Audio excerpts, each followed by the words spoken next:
السلام علیکم۔ رائے جلدی قائم نہ کرو۔ ایک مرتبہ امام احمد بن حنبل علیہ الرحمہ اپنے استاد محترم امام شافعی علیہ الرحمہ کی یہاں مہمان ہوئی تو استاد محترم نے اپنی لائق و فائق شاگرد جو اس وقت کے امام بھی بن چکے تھے کے لیے بہترین پکوان بنوائے۔ جب استاد و شاگرد کھانے کے لیے بیٹھی تو شاگرد نے اتنا کھایا کہ ایک عام قسم کے انسان سے بھی اس کی امید نہیں کی جا سکتی۔ چیزیں کہ جو آج کا امام وقت ہو، پھر جب رات کو سوئی تو چارپائی کے نیچے تہجد کی وضو کے لیے لوٹا بھر کر پانی رکھا۔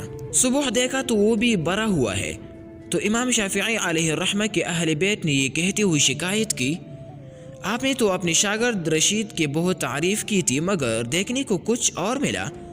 حضرت نے فرمایا کہ اعتراض تو مجھے بھی ہے، لیکن معاملہ تو تحقیق سے ہی حل ہوگا۔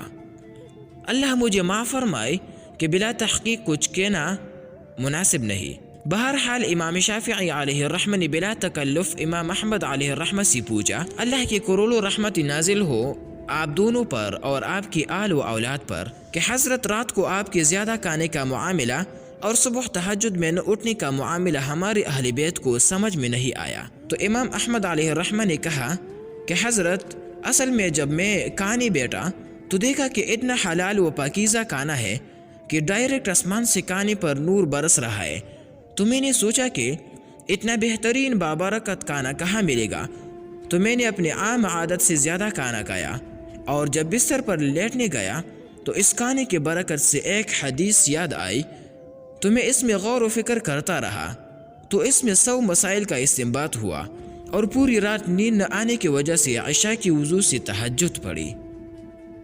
دیکھو دوستو، ایک طرف بدگمانی کا پہاڑ ہے اور دوسری طرف خوشگمانی کا پہاڑ ہے۔ فَتَبَيَّنُوا أَن تُصِيبُوا قَوْمًا بِجَهَالَةٍ۔